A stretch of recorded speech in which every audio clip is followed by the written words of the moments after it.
नमस्कार दोस्तों, जय श्री श्याम। कैसे हो? मैं अंकित गौतम स्वागत करता हूं आपका अभिजात क्लासेस पर। दोस्तों, आज हम बात करने वाले हैं व्यंजन संधि का जो एक अन्य भेद और है जिसका नाम है तुकागम संधि या हम कहें चागम संधि, उसके विषय में। तो दोस्तों, बिना समय गवाए आज के टॉपिक पर हम बात करेंगे जो है तुकागम संधि या हम कहें चागम संधि, जिसका सूत्र है छे च। क्या सूत्र है? छे च। सूत्र होगा छे च। सूत्र क्या है? छे च। यदि हम इसकी वृत्ति की बात करें कि इसकी वृत्ति क्या होगी, तो हम कह सकते हैं कि रहस्व से छे परे, रहस्व से छे परे तुकागम है शात संहितायाम। ये हो गई इसकी वृत्ति। सूत्र हम देख रहे हैं चागम संधि का या हम कहें तुकागम संधि का। सूत्र हम बात कर रहे हैं छे च। इसकी वृत्ति हमने लिखी रहस्व से छे परे तुकागम है शात संहिता या। कहने का तात्पर्य यह हुआ कि रहस्व स्वर के बाद में यदि छह वर्ण हो, रहस्व स्वर हो और इस रहस्व स्वर के बाद में यदि क्या हो, छह वर्ण हो, तो हम क्या करेंगे? इन दोनों के बीच में किसका आगम करेंगे? तुक का आगम करते हैं। क्या करते हैं? तुक आगम करते हैं। तुक का मतलब यहां हम कह सकते हैं तय का आगम हम कर देते हैं। ठीक है, संहिता के विषय में। तो देखिए, इसका तात्पर्य क्या हुआ या हम कहें इसका अभिप्राय क्या है, तो हम लिख सकते हैं कि अर्थात रहस्व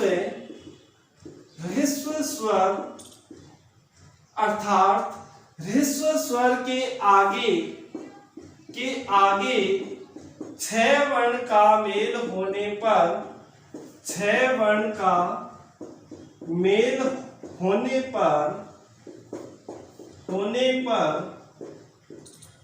दोनों के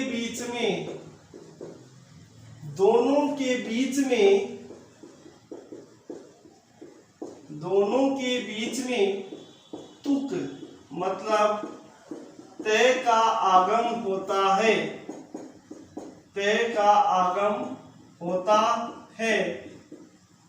और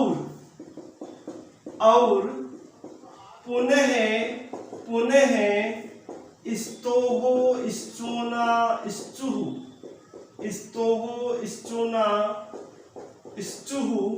सूत्र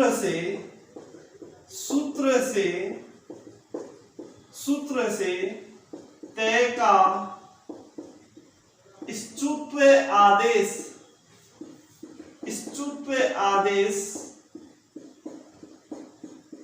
चय हो जाता है। स्तुत्व आदेश चय हो जाता है। ये हुआ इस वृत्ति का अभिप्राय या हम कह सकते हैं इस सूत्र का अर्थ। इस सूत्रार्थ क्या हुआ कि यदि या हम कहें अर्थात रहस्व स्वर के आगे छह वर्ण का मेल होता है, तो हम दोनों के बीच में किसका आगम कर देंगे? तुक का आगम कर देते हैं या हम कहें तय का आगम होता है। और उस तय को फिर से स्तोहो स्तुहु सूत्र से स्तुत्व कार्य करके तय का हम क्या कर देते हैं? चय आदेश कर देते हैं। चलिए इसे सरल भाषा में समझने का प्रयास करते हैं। यदि हम इसे सरलता से समझें तो हम इसे इस तरीके से लिखें कि यदि रहस्व स्वर हो और उस रहस्व स्वर के आगे यदि छह वर्ण है, क्या है? छह वर्ण है, तो ऐसी स्थिति में हम क्या करेंगे? तो रहस्व स्वर आ गया और उस रहस्व स्वर के आगे 6 वर्ण हैं, तो हम क्या करेंगे, इन दोनों के बीच में क्या कर देंगे, तुक मतलब तय का आगम कर देंगे। क्या आगम कर देंगे, तय का आगम कर देंगे। और इस तय का हम क्या कर देंगे, चय आदेश कर देते हैं।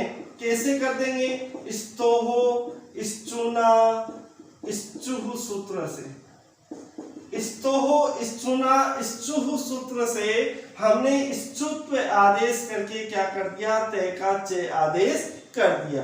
क्योंकि हमने स्चुत्व संधि के अंतर्गत पढ़ा था कि यदि सकार या तय वर्ग के बाद में क्या हो दोस्तों, इनके बाद में यदि तालव्य से चे छे जे झे और ये का योग होता है, तो ऐसी स्थिति में हम क्या करेंगे, तय वर्ग को चय वर्ग में बदल देते हैं। क्या कर देते हैं, तय वर्ग को चय वर्ग में बदल देते हैं। ये हमने पढ़ा था स्चुत्व संधि के अंतर्गत। तो यही स्थिति हमारे सामने यहाँ आएगी। कैसे, मान लो रहस्व स्वर आ रहा है और उस रहस्व स्वर के बाद में 6 वर्ण आएगा, तो इन दोनों के बीच में हम क्या कर देंगे, तय कर देंगे। तय करेंगे तो हमारे सामने स्थिति आएगी, तय के बाद में क्या आएगा, 6 आएगा। तो हमने क्या पढ़ा है कि दंते से या तय वर्ग के पहले या बाद में तो तय आ रहा है और इसके बाद में क्या आ रहा है, 6 वर्ण आ रहा है। तो हम इस तय को किसमें कर देंगे, चय आदेश कर देंगे। क्या आदेश कर देंगे, चय आदेश कर देंगे। तो ये फॉर्मूला आपको समझ में आ गया होगा। पहले आपने अध्ययन भी इसका किया है। जिन्होंने स्चुत्व संधि के बारे में नहीं देखा तो हमारा जो वीडियो डाला हुआ है उस वीडियो को जरूर देखें। देखिए, तो ये स्थिति हमारे सामने लागू हुई कि रहस्व स्वर के आगे 6 वर्ण आता है, तो उन दोनों के बीच में तय का आगम करेंगे और उस तय का हम स्चुत्व आदेश, स्चुत्व कार्य करके हम क्या कर देंगे, तय का चय आदेश कर देते हैं। देखिए, हम इसके कुछ एग्जाम्पल देखें। तो एग्जाम्पल यदि हम इसके देखेंगे तो देखिए, एक एग्जाम्पल है परिधन छेद है। परिधन छेद है, यहाँ पे रहस्व स्वर ई आ रहा है, इसके बाद में क्या आ रहा है, 6 वर्ण आ रहा है। तो हम इन दोनों के बीच में किसका आगम करेंगे, तुक मतलब तय का आगम करेंगे। और तय के बाद में जब 6 आ जाएगा इधर, तो ऐसी स्थिति में हम तय का क्या कर देंगे, तय का हम क्या कर देंगे, चय आदेश कर देंगे। कौन से सूत्र से, स्तोहो स्चुना स्चु। तो हम कह सकते हैं ये पद क्या बनेगा, परिच्छेद है। क्या बनेगा दोस्तों, परिच्छेद है। ठीक है, इसी तरह अन्य एग्जाम्पल देखिए, पद धन छेद है। पद धन छेद है, क्या बन जाएगा, पद छेद है। क्या हो जाएगा, पद छेद है। इसी तरह विधन छेद है। विधन छेद है। वी रहस्व स्वर ई, आगे 6, दोनों के बीच में तय का आगम होगा और तय का हम स्चुत्व कार्य करके चय आदेश कर देंगे और ये क्या बन जाएगा, विच्छेद है। देखिए, हम लिखते हैं संधि विच्छेद कीजिए। अब विच्छेद का संधि विच्छेद होगा, विधन छेद है और उसमें कौन सी संधि होती है, तुकागम संधि होती है। कौन से सूत्र से, छेद चय सूत्र से होती है। इसी तरह देखिए, अनुधन छेद है। अनुधन छेद है, यहां भी क्या होगा, क्या पद बनेगा, अनुच्छेद है। क्या पद बनेगा, अनुच्छेद है। इसी तरह देखिए, शिवधन छाया।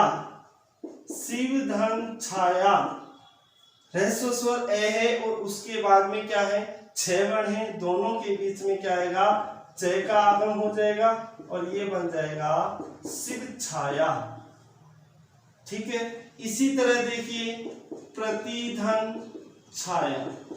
प्रतिधन छाया, यहाँ भी रहस्व स्वर ई आ रहा है, इसके बाद में 6 वर्ण है, दोनों के बीच में हम तुक तय का आगम करेंगे और तय का स्चुत्व कार्य करके क्या कर देंगे, चय कर देंगे और ये क्या बन जाएगा, प्रतिछाया। क्या बन जाएगा, प्रतिछाया। इस तरीके से हमने कुछ इसके एग्जाम्पल देखे। और कोई बहुत एग्जाम्पल है, जैसे वृक्ष धन छाया, वृक्ष धन छाया, तो ये क्या बन जाएगा, वृक्ष छाया, वृक्ष छाया। ठीक है, तो ये हमने देखी तुकागम संधि का पहला सूत्र जो है छेचय, और ये सूत्र कहता है कि ह्रस्व स्वर हो उसके बाद में 6 वर्ण हो तो इन दोनों के बीच में तुक तय का आगम हो जाता है, और उस तय का हम स्तुत्व आदेश करके क्या कर देते हैं, चय कर देते हैं। क्या कर देंगे, चय कर देंगे। इसी का हम दूसरा सूत्र देखेंगे जो है दीर्घात।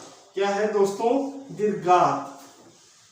दूसरा सूत्र इसका क्या है, दीर्घात। बात करें दूसरे सूत्र की तो इसका सूत्र होगा दीर्घात। क्या है, दीर्घात।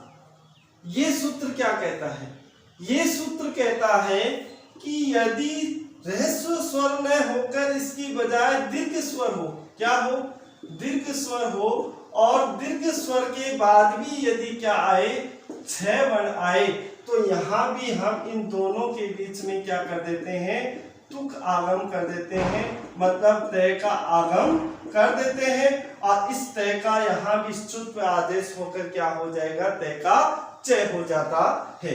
ठीक है, ये स्थिति कहाँ आती है, दीर्घात सूत्र के अंतर्गत हम पढ़ते हैं कि यदि दीर्घ स्वर होता है और दीर्घ स्वर के बाद भी यदि 6 वर्ण आता है, तो ऐसी स्थिति में हम इन दोनों के बीच में तुक तय का आगम कर देते हैं, और इस तय को किसमें बदल देते हैं, चय आदेश कर देते हैं। कौन से सूत्र से, स्तोह स्तुना स्तु सूत्र से।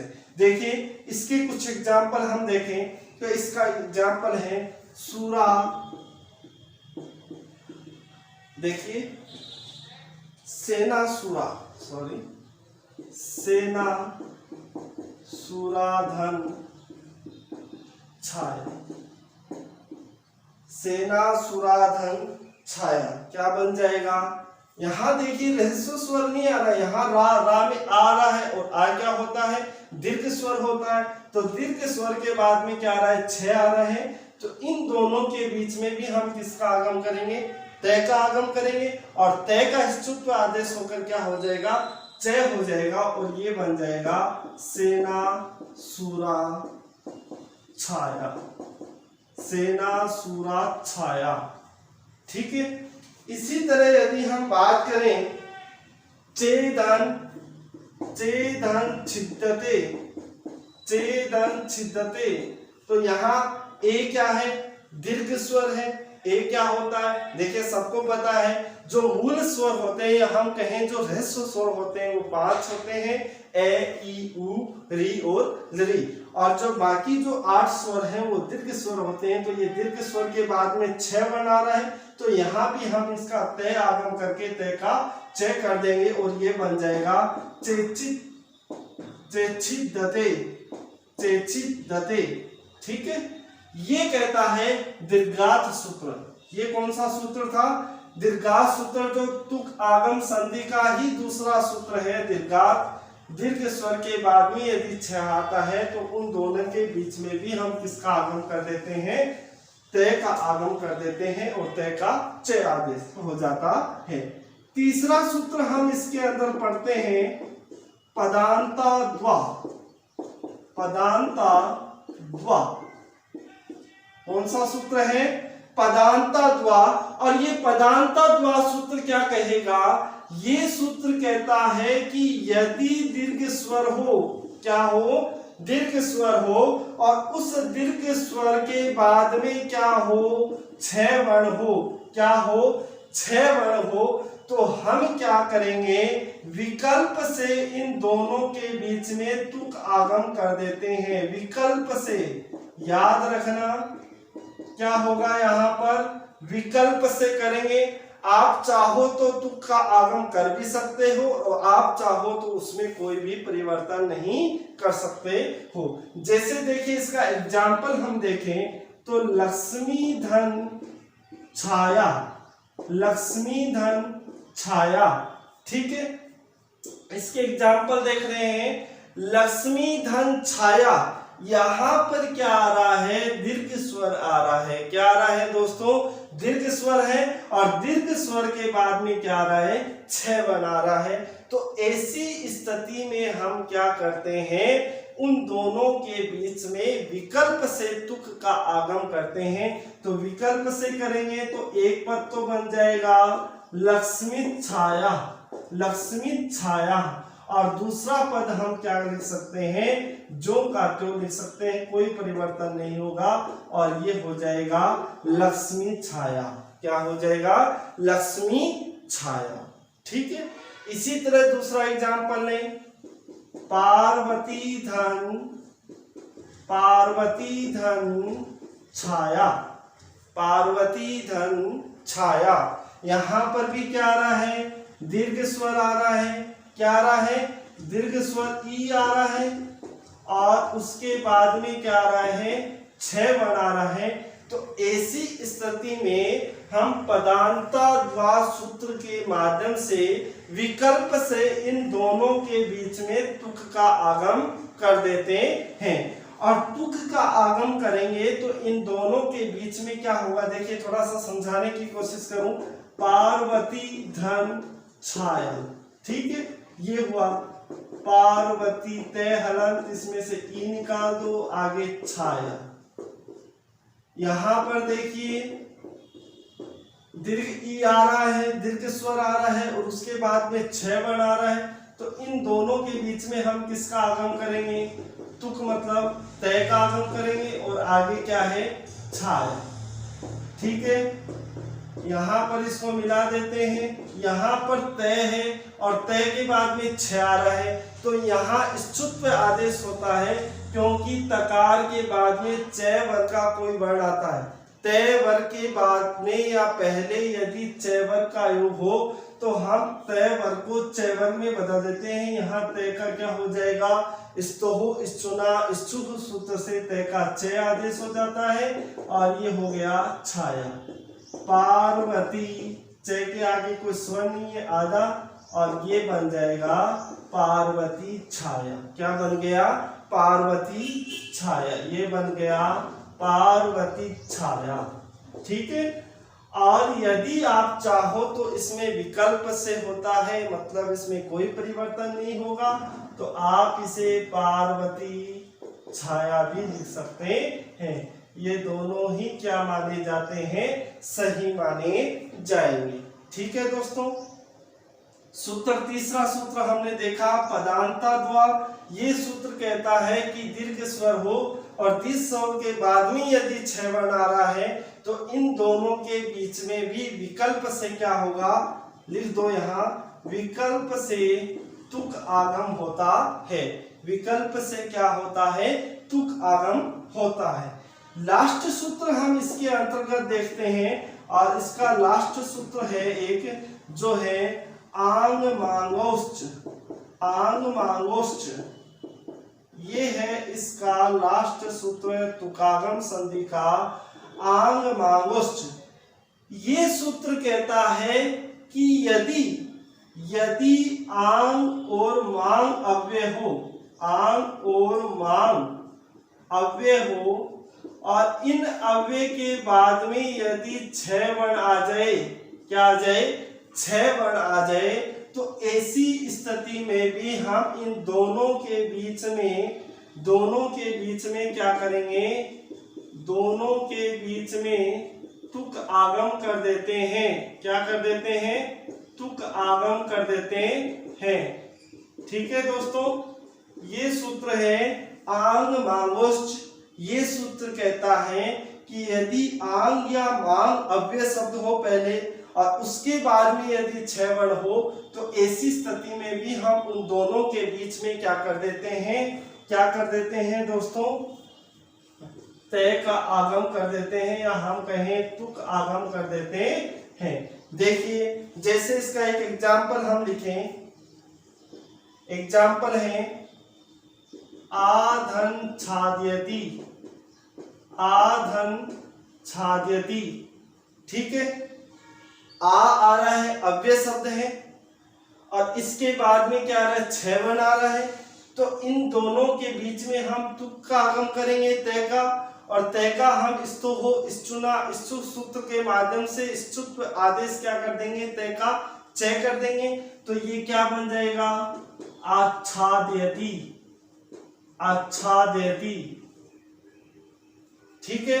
इसी तरह यदि इसका एग्जाम्पल देखें तो देखिए, माधन छिद्दत, माधन छिद्दत। ठीक है।